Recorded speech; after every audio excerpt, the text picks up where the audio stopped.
All right, so I started my project trying to think about my poor little plant. I have one of these prayer plants here and it keeps looking wilty just like this one does because it keeps getting drafty or in places that are too cold. So that's my initial thought of where to go with this project.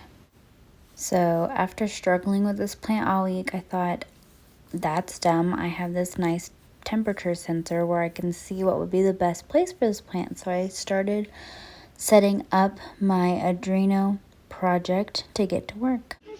So I got it all set up. As you can see, I got the code running and I compiled it, and you can see it starts spitting out the degrees about once every second.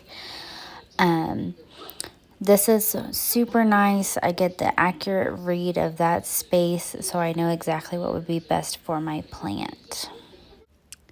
Then I found another code that would tell me if it was too hot or too cold, and I decided to go ahead and try that. While I thought that was a good idea, it went way too fast and it didn't even calculate the temperature correctly, so I decided to shift gears. I ended up adding the part of the code that I wanted from the other one for it to say that it was too hot or too cold, which is actually pretty simple, to the old code that I had already got set up. And I ended up with this nice little setup with the lights. I put the two lights on the end, so if it was too hot or too cold, it would light up the red lights, and then the yellow light would be lit up if it was just fine temperature. As you can see, it's a little bit dimmer than I would like for it to be, and I took a second for me to figure out how to do the lights. I ended up actually having to go back to our blinking lights that we did for the very first week to set up my lights, because the way that I saw it set up wasn't working for me, so I just went back to the basics and it ended up working great. I finally did realize that the reason my light is so dim is because I did not put those certain outputs as an output in my code, so I went and fixed that. And I ended up with a much brighter light. Now I'm going to show you this light in action. All right, so I got the lights all working. You can see the temperature changes once every second. So I ended up going outside so that way you can see a bigger temperature change. So you can see the temperature is changing.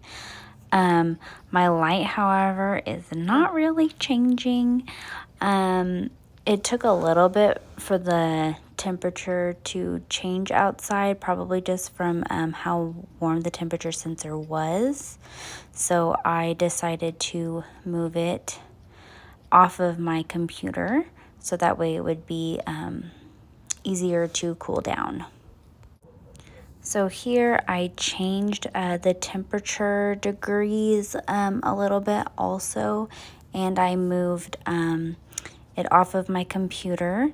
So you can see it changes back from red to yellow. So the red is too cold, the yellow is just fine. You can see the temperatures changing just kind of back and forth a little bit. I think it's probably because I was so close and my computer was so close. It just kept going back and forth. After I left it there a while, it did stay red outside. As you can tell, this project has helped my pretty little prayer plant. It's nice and perky now. It's very pretty. I did find a couple spots in my house that didn't get too much of a draft. I think I will, however, also try this project again with the light sensor, because a couple places where it was perfect temperature, the light I don't think was great because it was still a little droopy. So that is an extension activity I'm going to look forward to.